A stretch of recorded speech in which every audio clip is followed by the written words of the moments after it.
Hindi pa ako nakakita ng ganoong kaiyang tiyuhin. Ang pinakamalaking kasiyahan sa buhay ay ang pagyurak sa sariling pamangkin na 7 taon lang. Ang nakakagulat, hindi kailanman umiiyak o humihiyaw ang pinagsasamantalahan. Ang tiyo na gumagawa ng karahasan ay lalong nagiging malupit. Sa totoo lang, ang batang lalaki ay matyaga lang, na naghihintay ng pagkakataon upang wakasan ito ng walang alinlangan. Alam din ng tiyuhin na ang batang lalaki ay nagtitiis, kaya't lalo siyang nagmamadaling sirain ang kalooban ng batang lalaki gamit ang pamalo. Ngunit bago pa man dumating ang pagkakataon ng batang lalaki, noong siya ay 12 taon gulang, dahil aksidenteng naitaboy niya ang kariton sa harap ng tiyuhin, naranasan muli ng batang lalaki ang nakakahiya at malupit na pagbugbog. Sa pagkakataong ito, dahil sa pagmamadali ng tiyuhin na pasunurin ang kanyang pamangkin, hindi niya nakontrolado ang kanyang galit. Pinwersa ng kahoy ang mga binti ng batang lalaki. Ang batang nakahiga sa kama ay hindi gumalaw. Pati ang kanyang mata, puno ng paghamak, ay tumingin kay Tito, hanggang umalis si Tito. Doon lang niya ipinakita ang kanyang paghihirap at sakit. Gagaling din ako.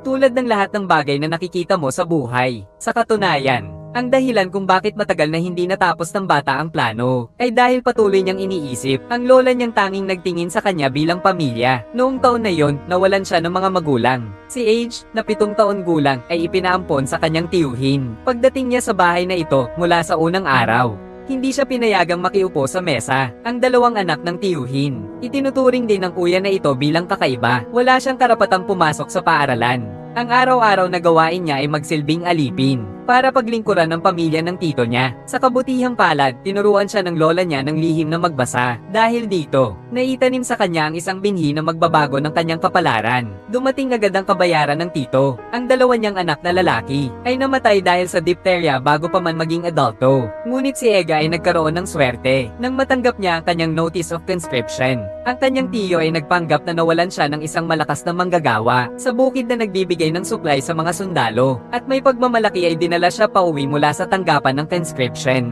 Kaya naman nakaligtas siya sa mga kahirapan ng digmaan. Ngunit hindi nagtagal, si Lola na itinuring ding alipin at pinapauto ng kanyang tito, ay napagod sa araw-araw na paghihirap, hanggang isang araw, nang walang babala, nahulog siya sa lababo. Kapatid, manood ka ng pelikula, lahat ng bagay ay magiging maayos. Ang luma ay kailangang mawala upang magkaroon ng bago. Ganito yon, magpakailanman, ganyan yon. Amen, amen.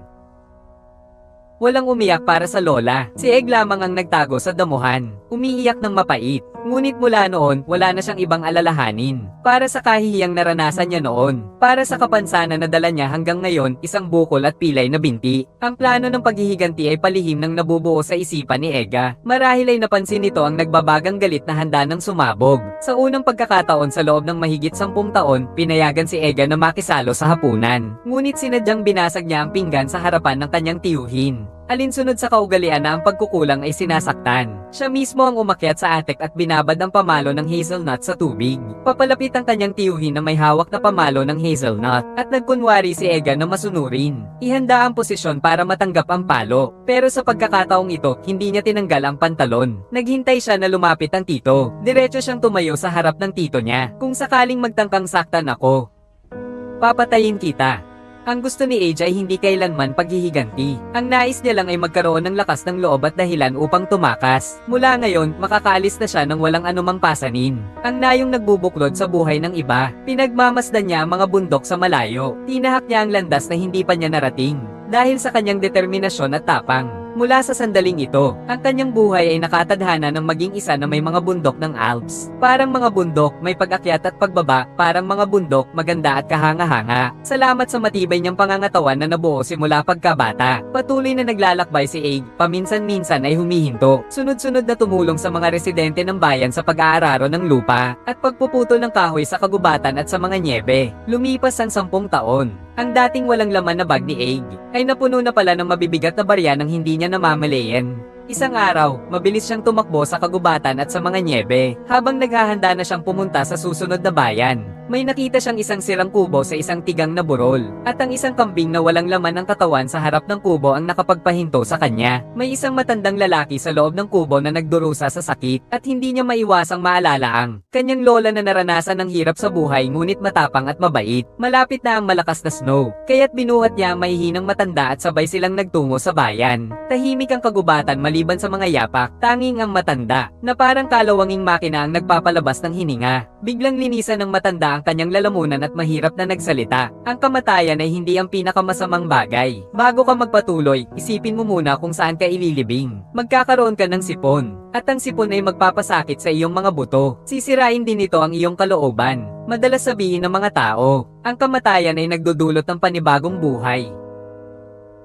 Ang kamatayan ay parang isang malupit na babae na tahimik at walang pakundangan. Kapag dumating na ay aagawin nito ang iyong katawan at pagkatapos ay aalis na. Iiwan ka nitong giniginaw at nasa dilim. Ito ang unang pagkakataon na nakinig si Aig sa paglalarawan at pakiramdam ng kamatayan. Nakikinig siya ng mabuti ngunit hinahamak din ito dahil akala niya sa sarili niyang kakayahan. Kaya niyang kontrolin ang tadhana at labanan ng kamatayan. Bigla, ang kanyang balikat ay bumigat at ang katawan niya ay nagsimulang mag-slide pababa sa burol nang hindi makontrol. Nang lumingon siya muli, ang matandang lalaki sa kanyang balikat ay naglakad ng magaan na mga hakbang at nawala sa kagubatan. Hindi na tinuloy ni Aig ang pagsunod sa matanda, ngunit ang mga salita ng matanda ay tila sumpa na sumama sa kanya habang buhay. Pagkaraan ng 40 taon, nang si Ejik na matanda na ay muling makasama ang matanda, siya noon. Sa wakas ay naunawaan ang mga salita ng matanda sa kanyang buong buhay. Ngunit sa oras na yon, naisip niya ang babae. Nag-iisa siyang nagpunta sa bayan at pumasok sa isang bar. Ang matapang na alak ay damaloy sa lalamunan at ang buong katawan ay niyapos ng init. Ang babae na nasa kanyang isipan, dapat ay tulad ng apoy sa hurno at matapang na alak, nagbibigay ng init at may matamis na amoy. Paano mangyayari na siya ay magiging malamig at madilim ayon sa sinasabi ng matanda? Isa pa bang baso?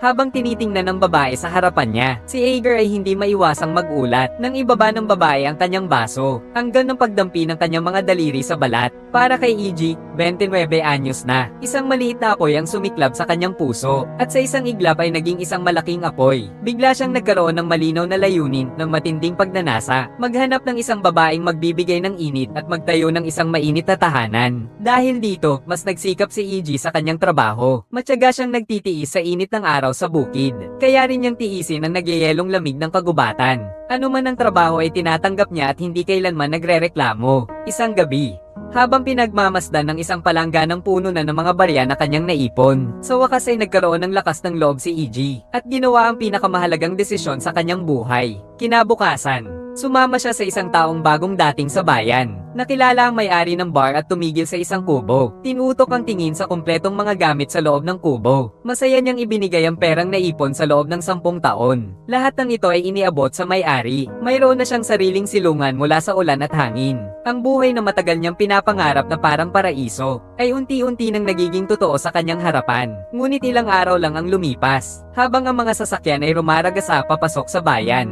Biglang nabasag ang katahimikan ng mga bundok Alps. Dumating ang isang construction team sa bayan para magtayo ng cable car sa bundok. Kapag natapos ang cable car, hindi lang magiging maginhawa ang transportasyon at makikinabang ang turismo. Magdadala rin ito ng kuryente upang magbigay liwanag sa mga kalye, bahay, at kabayo. Ang mga residente ay masaya at excited sa makabagong hakbang na ito. Tanging si H lang ang tahimik na nakatayo sa gitna ng mga tao. Sa kanyang mga mata, makikita ang si Mary, ang waitress sa bar. At mukhang may maraming saloobin si Mary na nais iparating sa kanya. Mula noon, gaano man karaming taon ang lumipas, si Aig ay hindi malilimutan ng hapon na iyon. Dahil ang cable car ay hindi lang nagbago sa bayan. Ang mga steel cables na dumadaan sa Alps ay sadyang hatiin ang kanyang kapalaran sa dalawang bahagi. Mula nang makita ang lamang sa mga mata ng babae, nagsimulang magulo ang isipan ng lalaki. Ngunit ang pagiging tapat at mabait ng magsasaka ay hindi siya pinayagang tumawid sa isang delikadong hangganan. Ang may-ari ng tavern na may pusong kasing lambot ng buhok ay matagal nang napansin ang kalagayan ng lalaking ito. Base sa kanyang pagkaunawa sa mga babae, mahinahon niyang pinaalalahanan ng kabataang nauubos na ang ipon. Huwag na siyang isipin. Si Mary ay isang workaholic. Hindi ka seryoso sa pag-ibig, naiintindihan mo ba? Pero agad ding sinampal ng katotohanan ng may-ari ng bar. Nang araw na yun, matapos ang misa ng mga residente ng bayan, si Mary ay kusang lumapit kay EG na puno ng pagtingin. Sa tingin ko, Halika na, walang labis na pag-uusap. Tanging ang dalawang puso na lalong lumalakas ang tibok. Sumunod si Mary kay EG hanggang sa kubo nito. Biglang huminto ang hangin. Dahan-daang lumingon ang lalaki. Para bang ipinagmamalaki ang kanyang obra maestra, mayabang na sinabi niya sa babae. Kailangan pang pinturahan ng bahay. Maaaring sirain ng hangin at ulan ang mga kahoy na ito anumang oras. May mga tanim akong gulay doon. Ang mga kinsey ay mas matangkad na sa akin. Mas sagana ang sikat ng araw dito kaysa sa lambak. Hindi lamang nito mapapakinabangan ng mga halaman kundi makapagpapainit din. Habang nag-uusap, iniyaya ni Egbert si Mary papasok sa kubo. Medyo nahihiya niyang ipinakilala ang kanyang plano para sa kusina sa hinaharap. Nang makita niyang hindi siya pinuputol ng babae, naglakas loob siyang sabihin ang kanyang pinakamalayong pangarap para sa kanilang buhay sa hinaharap. Hindi ko balak magtayo ng isang kubo ng baka. Wala nang lugar para sa mga baka. Wala rin akong oras. Ayokong maging magsasaka. Ang pagiging magsasaka ay nangangahulugang buong buhay mo ay gugugol sa paglalaro sa lupa at sa masusing pagsasaka. Medyo hindi maintindihan ni Mary ngunit nanatili siyang tahimik. Si Egg ay parang estudyanteng tapos na sa pagsusulit. Nervyos na naghihintay ng marka mula sa guro. Tulad ng sinabi mo, totoo nga. Sigurado ka? Sigurado. Ang sagot ni Mary ay parang pag-ayon kay Egg. Dahil dito, nakuha niya ang tiyak na sagot. Hindi na tumutulong ang lalaki sa pagsasaka. Pagkatapos ay itinoon niya ang kanyang paningin sa masiglang nagtatrabaho sa ibaba ng bundok. Nang makita ang pilay at bukol-bukol na lalaki, agad na tinanggihan ng leader ng kumpanya ang aplikasyon ng lalaki. Ngunit hindi nagpatinag ang lalaki. Ipinagmalaki niya ang dibdib at sumagot gamit ang malakas na tinig. Walang mas mahusay na manggagawa kaysa sa akin. Malakas ako, kaya kung gawin ang lahat. Baka sa libis, maglakad ako ng may pilay at pilig. Pero sa bundok, ako'y makakagalaw na parang hangin. Narinig ang mga salitang ito ng pagpapakilala. Tinutok ang mata sa matibay na gulugad sa harap. Walang pag-aalinlangan, inaprubahan ng mga leader ng kumpanya ang kanyang pagsali. Higit 2 dekadang buhay magsasaka ni Age. Nagsimula na ng bagong kabanata. Ngunit bilang isang magsasaka, siya ay may kababang loob na humiling sa bundok. Ngunit bilang isang manggagawa, ginamit niya ang kanyang lakas upang labanan ang bundok. Mula sa taimtim na umaasa sa kalikasan hanggang sa malupit na pagputol at pang-aagaw sa bundok. Ang bundok ay tiyak na magpapabayad sa kanyang kayabangan. Isang beses, habang umaakyat siya ng bundok kasama si Mary, itinuro pa ni Mary ang mga nagniningning na bundok ng yelo at pinaalalahanan si Iger. Tingnan mo, parang porselana sila, napaka-brittle. Ngunit noong mga panahong iyon, ang tanging naiisip ni Iger ay ang pagnanasa niyang magtagumpay. Nakamit na niya ang tagumpay sa bundok. Mas tiwala na siyang mapapalakas si Mary. Hindi ko na kaya. Diyos ko, ang lakas mo talaga. Pasensya na. Okay lang ako. Masakit ba? Oo. Pero sobrang saya. Matapos ang isang malalim na pag-uusap ng kaluluwa, nais na ni Egg na magpakasal. Upang ibahagi ang mga tagumpay mula sa kanyang mga pankonkwista, kaya humingi siya ng tulong mula sa kanyang mga katrabaho upang isulat ang pangalan ni Mary sa tuktok ng bundok sa araw ng kanyang pagpapakasal para makita ito ng lahat at para ang lahat ay huminto at magmasid. Baka nga kaya nating isulat ito sa tuktok ng bundok. Noong araw na iyon, dinala ni Age si Mary sa isang malawak at walang taong dalesdes ng bundok habang dumarating ang dilim ng gabi. Ang mata ni Mary ay unti-unting nawawala ang pag-asa at unti-unting naging malungkot. Ngunit ang lalaking nasa kanyang tabi ay patuloy na nakatingin ng matalim sa tuktok ng bundok sa malayo. Bigla niyang pinaalala kay Maria, tingnan mo, nakita nila sa malayo ang tuktok ng bundok kung saan isang liwanag ng apoy ang unti-unting sumik at hindi nagtagal, ang apoy ay naging pangalan ni Maria. Totoo ngang inukit niya ang kanyang pagmamahal sa tuktok ng bundok, bagamat hindi magtatagal. Ngunit sa sandaling iyon, tinanglawan nito ang buong lambak. Nais mo bang maging asawa ko? Oo. Talaga bang handa ka na? Mary. Oo. Handa ako.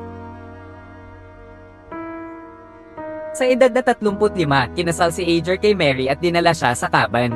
At mula sa kanilang unang pagkikita, ay nakalipas na ang 6 na taon. Mas lalong nagsikap sa trabaho si Egg matapos siyang mag-asawa. Malapit na ang malakas na pag-ulan ng nyebe. Parami ng parami ang mga manggagawa ang umalis dahil hindi na nila kinaya ang matinding lamig. Ngunit si Egg at ang iba pang mga manggagawa ay kusang nanatili dahil lamang sa dagdag na 20 sentimo kada oras na sahod. Buong puso silang nanatili, ngunit hindi nila alam na ang matagal ng pinaplano ng langit na paghihiganti ay palihim ng dumarating sa kanya. Isang araw, habang binababaybay ang daan patungo sa tuktok ng bundok gamit ang lakas tao para hilahin ang cable. Isang pinahihit na puno ng pino ang tumama sa steel cable at naputol ang braso ng isang manggagawa sa mismong lugar. Dahil dito, damyugo ng malakas at nakakasindak ang tanawin. Ngunit inisip ng lahat na ito ay isang aksidente lamang. At hindi ito naging hadlang sa takbo ng proyekto o sa pagsisimula ng operasyon ng cable car. Sa araw ng seremonya ng paglulunsad ng cable car, si Age at ang mga manggagawang naiwan ay inanyayahan bilang mga espesyal na bisita sa selebrasyon dahil sa kanilang tapang at sakripisyo na lumikha ng isang himala sa mundo na ayusin ang cable car. Ang grupo ng konstruksyon ay patuloy na nagtatrabaho upang ayusin ang kalsada patungong tuktok ng bundok. Ngunit mula noon, hindi na lumayo si Age kay Mary dahil pagkatapos ng kasal, ang mag-asawa ay laging namumuhay ng malayo sa isa't isa. Kaya't naisip ng lalaki na maglaan ng oras upang mapunan ang mga pagkukulang niya sa kanyang asawa. Isang araw, si Mary ay tumakbo patungo kay Age, naabala sa pag-aayos ng kanyang hardin.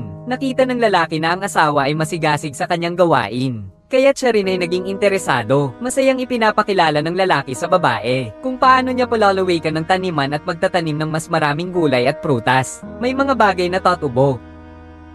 Talaga namang isang kamanghamanghang bagay. Kailangan ng lalaki ng oras. Naiintindihan na ng lalaki ang doble kahulugan ng sinabi ng babae. Sa kagalakan, kailangan niyang tiisin ito. Nagmadali upang tapusin ang maikling kaligayahan at katahimikan. Bumalik sa construction team upang maghanda ng materyales para sa pagdating ng bagong buhay. Muling dumating ang matinding taglamig. Naglaan ng oras si Age upang bumalik sa kubo. Mahigpit niyang niyayakap si Mary. Narinig nila ang malupit na alon ng bagyong nyebe sa labas ng bahay. Automatikong lumabas siya upang tingnan ang lalim ng nyebe. Bigla isang hangin na bumagsak mula sa langit na may kasamang makapal na nyebe na sumalubong sa kanya. Sa kanyang instinct, lumiko siya upang tumakas pabalik sa kubo. Ngunit naramdaman niyang umiikot ang mundo at nagdilim ang paningin. At agad siyang nahulog sa isang malamig at madilim na tila katapusan ng mundo. Inilabas ang sarili mula sa pagkakabigti ng nyebe at muling magising. Muling bumalik ang dating anyo ng bundok na payapang muli. Napakalakas na sigaw niya, Maria. Katahimikan lamang ang nasa paligid ng kanyang mga mata. Ang pagtatayo ng cable car ang nagpayanig sa mga malalaking bato sa tuktok ng bundok at ito ang nagdulot ng pagguho ng nyebe. Inalis ng pagguho ng nyebe ang kanyang munting bahay na pinaghirapan niyang bilhin gamit ang kanyang 10 taong ipon. Pati na ang kanyang maingat na pinangangalaga ang taniman. Ang kanyang pinakamamahal na asawa at ang kanilang anak na hindi pa isinisilang. Ang alon ay nabali ang 2 binti. Nag-crawl siya sa nyebe.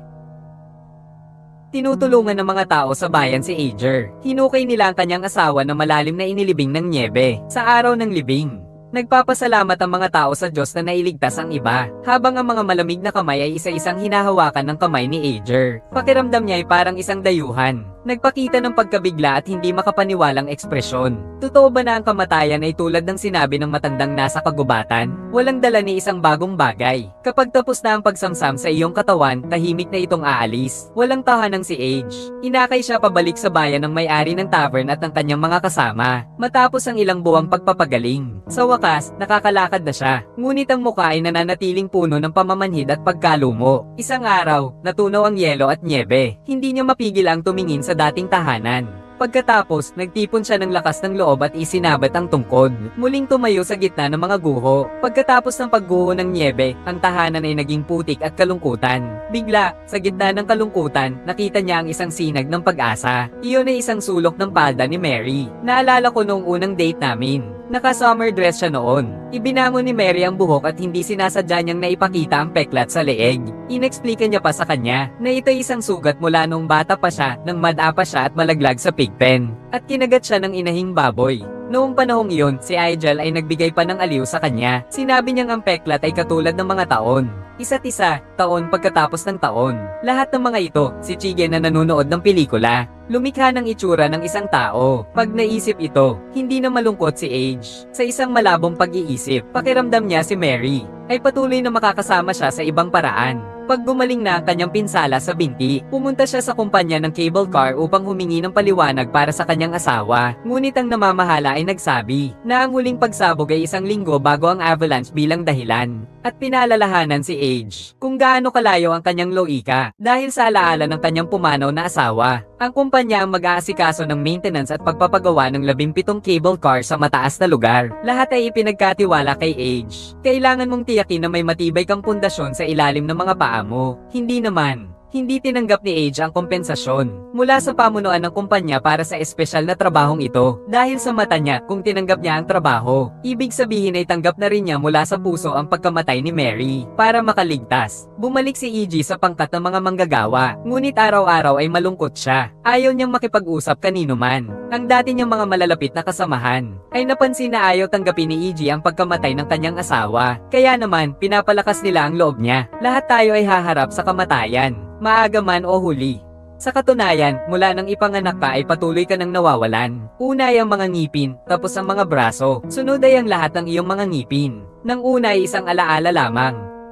Hanggang sa isang araw mawala na ang lahat. Habang nakikinig sa walang tigil na pagkukwento ng lalaki, si EG ay hindi napigil ang tumutol. May kaluluwa pa rin ang tao at mayroon ding kalooban. Ngunit sinabi ng kasamahan sa trabaho na puro kalokohan lang ito. Kapag namatay ang tao, patay na talaga. Walang kaluluwa, walang kalooban. Ang lahat ng susunod ay walang saysay. Walang Diyos sa mundong ito, kung talagang may Diyos. Ang langit na kanyang tinatahanan. Hindi sana ganoon kalayo at imposibleng marating tulad ng sa realidad. Isang umaga ilang araw pagkatapos, sa kubo ng mga manggagawa, biglang nagtipon ng mga tao mula sa lahat ng direksyon. Ang pakiramdam ni Age ay hindi maganda, dumaan siya sa gitna ng mga tao, at pumasok sa kubo. Ang kasamahan niyang nag-usap tungkol sa kamatayan ilang araw lang ang nakaraan. Walang palatandaan at namatay sa lamig sa loob ng paliguan, sa libing ng kanyang kasamahan. Ang mga tao ay mekanikal na inuulit ang mga parehong panaghoy. Sa bundok, tumakbo siya ng mas mabilis pa sa isang gazelle. Nagtrabaho siya tulad ng isang kabayo, ngunit iniwan ang mundong ito sa ganitong paraan. Sino ang makakaintindi? Hindi ako pinalad.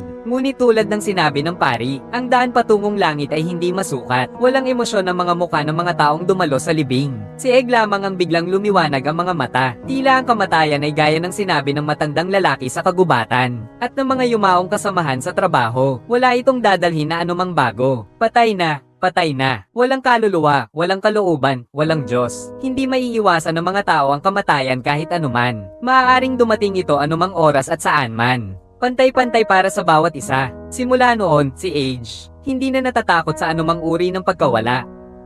Tinanggap niya ang trabaho ng pangangalaga sa cable car, kahit pa tumayo sa taas ng ilang metro mula sa lupa, na maaaring magdulot ng pagkabasag ng katawan, at nanatiling kalmado tulad ng tubig. Sa araw-araw na katahimikan, hindi na niya pinipigil ang kanyang pangungulila kay Maria. Isinusulat niya ang pangungulila sa mga liham, isa-isa. Tuwing araw ng pahinga, pupunta siya sa bayan, at ipinapadala ang mga liham sa libingan ni Maria. Lahat ay tila bumalik sa katahimikan.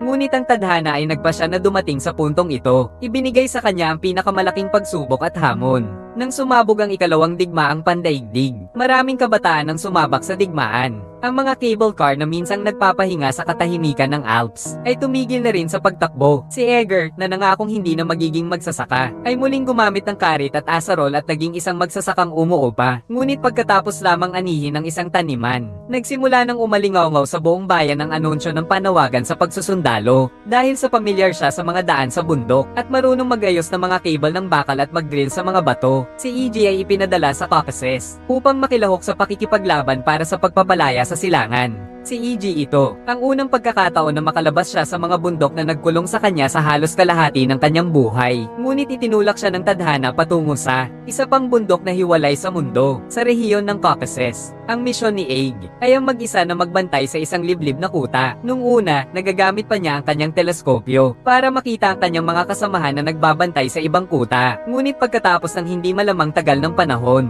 parang tuluyan na siyang nakalimutan ng lahat. Hindi na niya muling makikita ang anumang bakas ng digmaan. Nasa takot, pag-iisa, gutom, at lamig, niya inabot ang isang mahaba at matinding taon. Sa wakas, sa muling taon ng malupit na nyebe, nagdesisyon siyang harap-harapang sumugal kahit mamatay o maging bihag at lumabas mula sa kuta upang muling maging isang tao na matuwid at buo ang dignidad sa mga taon sa kampo ng mga bihag ng digmaan. Bagamat siya'y dumaan sa matinding paghihirap, hindi siya nagreklamo dahil nakita na niya ang maraming tao na naging mga bangkay na walang buhay habang siya'y nakakakita pa ng mga bituin at nagsusulat ng liham kay Mary, isa na namang liham. Hindi na niya alam kung ilang taon na ang lumipas. Sa wakas, pinayagan si Ager na umalis sa kampo ng mga bihag ng digmaan. Pagkatapos ng maraming paglalakbay, bumalik siya mula sa ibang bundok, sa pamilyar na Alps, sa kanyang bayan. Ang una niyang ginawa pagbalik niya, ay ang pumunta sa puntod ng kanyang asawa. Iniangat niya ang makapal na mga damo, at inihulog niya ang mga sulat, na kanyang nasulat sa loob ng mga taon sa puntod ng kanyang asawa. Ang pangalawang bagay na ginawa ni Age nang bumalik siya sa maliit na bayan, pumunta siya sa pinagmulan ng buhay, sa nayon kung saan siya lumaki, at tiningnan ng kanyang tiyuhin, na matanda na, pinahihirapan ng sakit at kalungkutan. Naririnig ang walang tigil na mga reklamo, ng kanyang mga salitang naglalaman ng mga sumpa laban sa Diyos.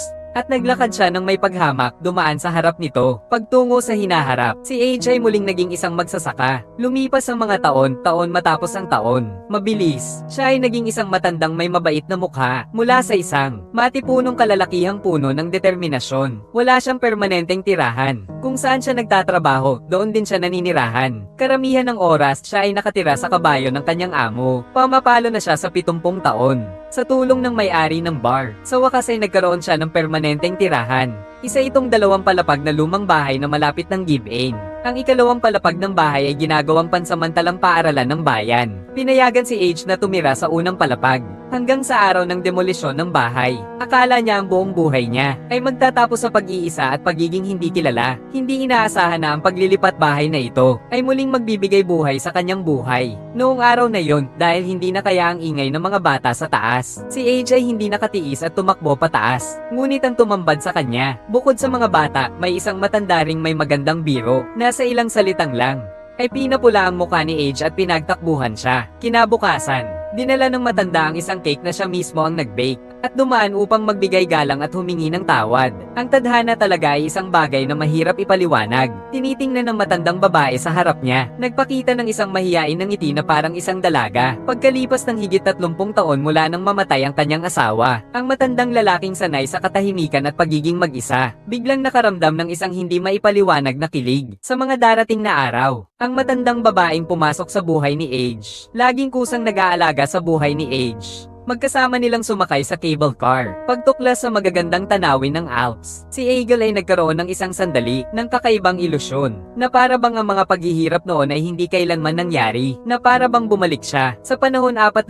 taon na ang nakalipas na puno ng bagong mga karanasan at pagnanasa. Ngunit ang ilusyon ay ilusyon lamang. Nang ang matanda ay nagtanong na makasama siya sa natitirang buhay nito, naalala niya si Mary, at pagkatapos ay naisip ang mga masakit na karanasan. Iniisip niyang hindi na siya dapat umibig muli sa sinuman. Noong araw ng paggiba ng lumang bahay, pinapak ang mga gamit, naghihintay na muling maglakbay si Egg. At dumaan ang matandang babae na nagbabalak umalis ng bayan. Nagdalawang isip siya sandali, at pagkatapos ay yumuko at nagpatuloy sa mag-isa patungo sa wakas. Ilang buwan ang lumipas. Tinutulungan ng may-ari ng bar si Ager na makahanap ng bagong tirahan. Ito ay isang bahay na bato na matatagpuan sa isang liblib na lugar. Labing-labis ang kasiyahan ni Ager sa bagong matutuluyan. Dahil kapag nandoon siya, hindi niya maiwasang maisip ang dating bahay na puno ng kaligayahan. Mahal kong Mary, kamakailan, madalas kitang naiisip. Iniisip ko ang iyong nakaraan, iniisip ko ang iyong hinaharap. Wala akong pamilya, ngunit mayroon na akong lahat ng kailangan ko. Malapit nang dumating ang tagsibol.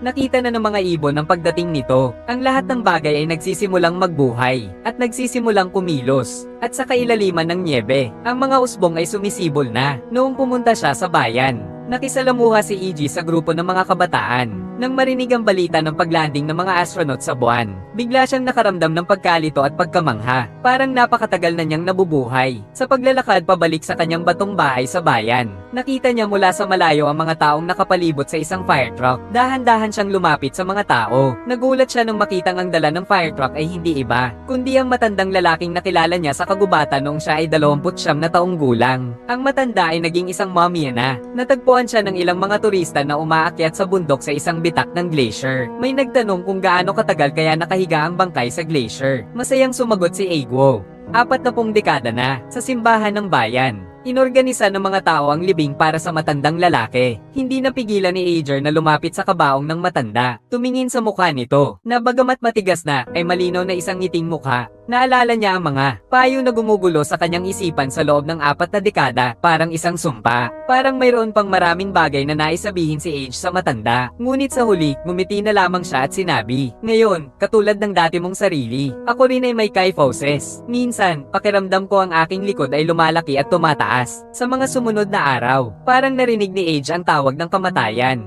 Kumakain siya ng mas kaunti, pati ang reaksyon ay unti-unting bumabagal. Isang araw, bigla siyang nagkaroon ng ideya. Sumakay siya sa bus papuntang tuktok ng bundok. Saan pupunta? Hanggang sa huling istasyon, panoorin ni Dai ang pelikula. Hindi na pwedeng pumunta sa ibang lugar. Dahil wala akong alam sa mundo, dahan-dahang umuusad ang sasakyan na may dala kay EG sa paikot-ikot na daan sa bundok. Habang pinagmamasdan niya ang mga magagandang tanawin sa labas ng bintana, may mga alaalang biglang sumulpot sa isipan ni EG. Mga alaalang di niya malilimutan. Ang kanyang lola ang sumunod na naisip niya, tapos ang kanyang tito. At ang napakaraming magaganda at masasamang alaala na magkahalong gumuhit sa kanyang isipan. Naalala ko ang mga daang tinahak ko kasama si Mary. Bigla siyang napaluha, hindi kayang pigilan ang pagdaloy ng luha. Pagkatapos bumaba ng sasakyan, naglakad siya mag-isa sa isang liblib na viewing deck.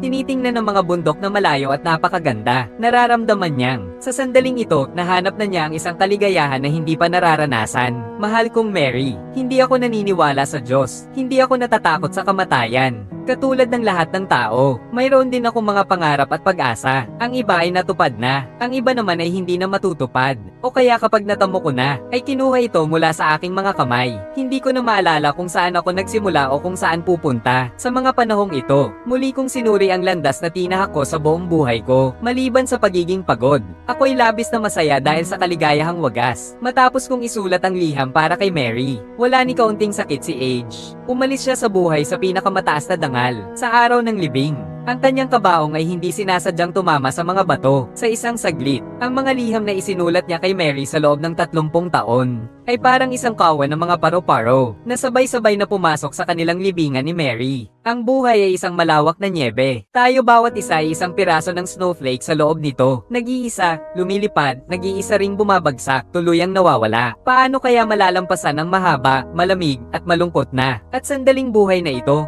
Ito ang hamon na kailangang harapin nating lahat sa huli. Kung ikaw ay mahuhulog sa kadiliman, ang magagawa mo na lamang ay maghintay ng payapa hanggang sa masanay na ang iyong mga mata sa dilim. Si Ega, ang pangunahing tauhan sa pelikula, ay ganoon nga. Ang buong buhay niya ay laging lumulubog sa dagat ng paghihirap. Bata pa lang, nawalan ng ama at iniwan sa ibang tao. Sa kalagitnaan ng buhay, nawalan ng asawa at nasangkot sa digmaan. Walang kasama, nag-isa at tumanda ng mag-isa. Ngunit sa pagdapo ng mga pagsubok, paulit-ulit niyang naranasan. Matagal na niyang nauunawaan, walang saysay ang buhay. Madalas niyang isipin na ang buhay ay isang sisidlan, puno ng kaligayahan, puno ng kalungkutan. Ngunit pagkatapos maranasan ng paulit-ulit na pagkakaroon at pagkawala, doon mo matutunan, ang buhay ay hindi isang lalagyan. Dumaan ang kaligayahan, dumaan ang kalungkutan. Ang tubo ay nananatiling isang tubo lamang. Anong kahulugan pa? Ang pag-iral ay isang kamanghamanghang bagay na sa sarili nito. Parang sa buhay ng marami, kahit anong pagsusumikap, hindi makakaiwas sa kalungkutan. Ang magpatuloy na mabuhay ay parang paggamit ng lahat ng lakas. Buhay ang layunin ng tao para mabuhay. Ang mga salitang ito ay tumutukoy sa tunay na buhay ni Ager. Ang tanging bagay na mayroon siya ay ang bawat minuto at segundo ng buhay, at ang mga karanasan at nararamdaman niya, matapos tumigil sa paghahanap ng kahulugan ng buhay. Sumulat siya noon kay Maria sa isang liham, ang mga mumunting patak ng tubig na tila babagsak ay laging nakapagpapamanghang sa akin. Ang pagkapit nila ng mahigpit sa mga tangkay ng damo, para lamang sa isang sandali, ay mahulog mula sa dahon at tumagos sa lupa, o kaya ay sumengga na lamang sa hangin. Ang mga tao ay tulad din ng mga patak ng ulan, kahit na sa huli ay hindi maiiwasang maglaho sa kawalan. Dapat pa rin itong magpakita ng liwanag, at ipakita ang kanyang sariling kulay. Siguro, hanggang sa biglaang pag-alis, hindi pa rin niya naabot ang tagumpay na nais niya, ngunit ang kanyang buhay ay maaari pa ring balikan ng walang pagsisisi. Isang ngiti na nagtatapos sa tag-araw. Iniwan sa mundo ang napakalaking pagkamangha, at walang anumang mangyayari sa hinaharap. Ang lahat ng mga bagay ay nangyayari lamang sa kasalukuyan. Ang bukas ay kasinungalingan. Ang paniniwala na ang bukas ay mas maganda kaysa sa ngayon ay ang pinakamalaking panlilinlang. Ang pagpasa ng katawan at isipan ng napakaraming walang kabuluhang bagay ay magdudulot lamang ng matinding paghihirap dahil sa pagkukulang sa tunay na anyo ng buhay. Tandaan mo na malapit ka ng mamatay. Ito ang pinakamahusay na paraan upang matandaan na wala kang anumang mawawala. Itutok ang iyong mata sa kasalukuyan. Ay ugat ang iyong sarili sa araw-araw. Ang buhay ay makakakuha ng lakas mula sa mga pinakamatutuhanan na damdamin. Hanapin ang daan patungo sa kapayapaan at katahimikan. Walang daan patungo sa kaligayahan. Ang kaligayahan mismo ang daan. Walang daan patungo sa kaliwanagan. Ang kaliwanagan mismo ang daan. Maikli lamang ang panahon ng buhay. 100 taon ay 36,500 araw lamang. Hindi tayo sapat na matibay, hindi sapat na matatag.